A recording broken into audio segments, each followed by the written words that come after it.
welcome ulit sa ating panibagong video. Don't forget to like, subscribe, and hit that notification bell para naman sa mga future videos natin. So yun guys, ito na nga yung day 1 experience namin sa Taiwan. Ayan, nasa train station na kami ng Ximen. Ayun, madali lang naman guys, tinignan lang namin doon kasi papunta kami sa Chiang Kai-shek. Ayun, may Chiang Kai-shek station naman. Mabilis lang siyang hanapin, no need to google na kung isang station ka na mag-stop.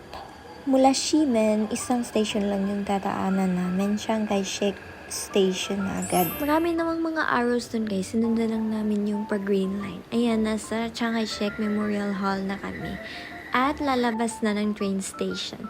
Let's go guys! Ilabas natin yung card natin guys para matap na natin, makalabas na tayo to. Ayun, nagkamali pa, hindi pa ngayon. Ito pala. Nakakahiya kakain. Dami pa namang nakakita na ganun. Mali yung tinap ko. Sorry people, wala kasing train sa Cebu. Anyways guys, wala namang nakakakilala sa atin. Ayun, lumabas na tayo. Ayan si George, sinahanap-hanap na kung saan yung entrance ng Chiang Kai-shek Memorial Hall. Tapos ayun, nilapitan niya yung map sa may harapan ng labasan. Ayun. Tapos, ayun lang pala sa gilid. Naku, George, ayaw pa niya maniwala sa akin. Tinitigan pa niya kung tama ba daw yung sinabi kong dito kami dadaan. Let's go, guys! Lakad-lakad muna tayo dito sa Memorial Hall ni President Chiang. Yes po, tao po si Chiang Kai-shek at ito yung Memorial Hall niya. So, here's President Chiang and his brief history.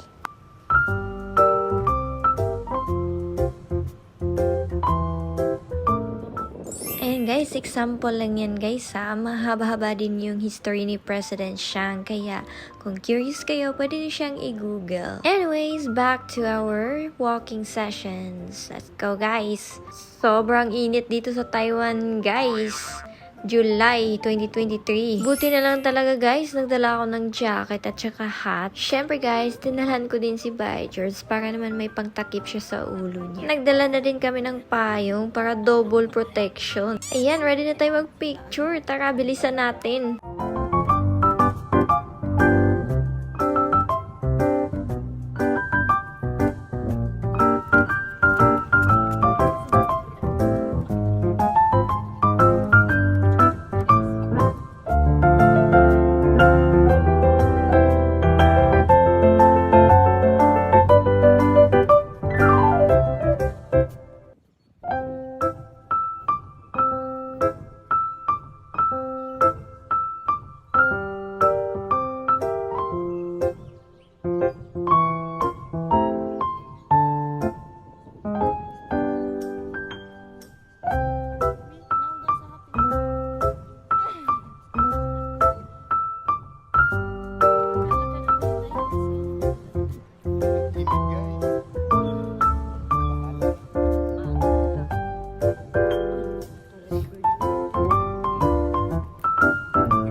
Ganda dito guys, ang linis, tapos ang laki ng space. Nilakad talaga namin ni George kasi plano namin pumasok doon. Ayun, doon.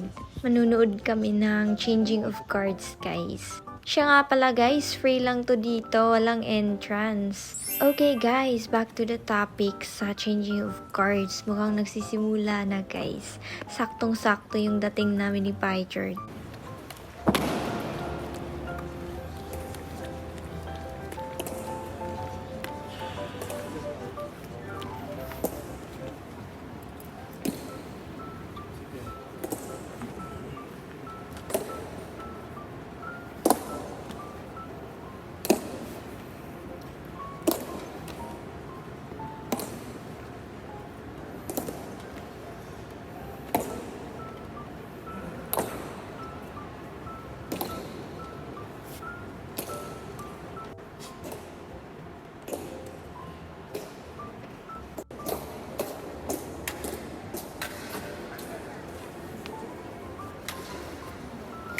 Ayun guys, pwede na tayo mag-picture dun sa may statue na medyo malapit-lapit.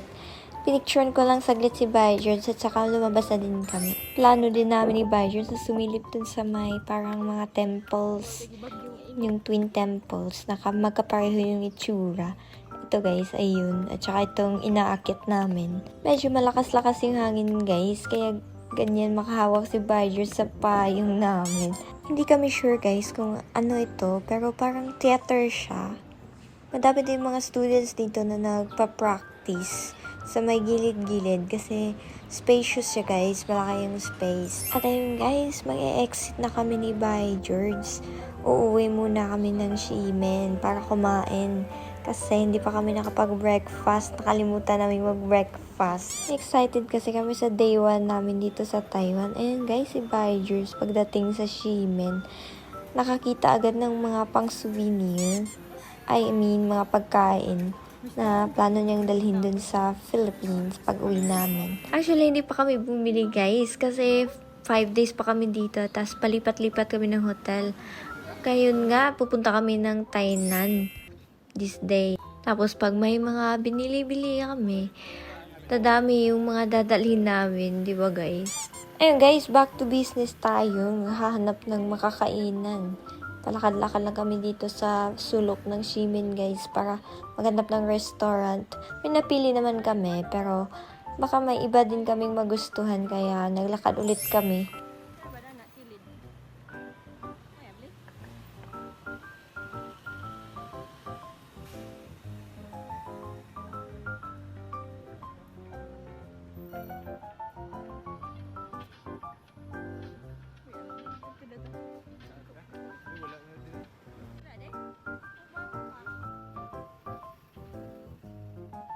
Ay, wala naman kami nagustuhan guys, kaya binalikan namin yung una naming napili ni Byjords.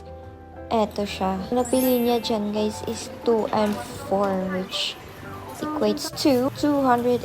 Tapos nagkamali pa yung sinerve sa amin. Anyways, binalik namin guys. Anyways, masarap siya guys. Kaso parang oily yung number 4. At ayun na nga guys, pupunta na kami ng Tainan. Dito muna magtatapos itong video na ito.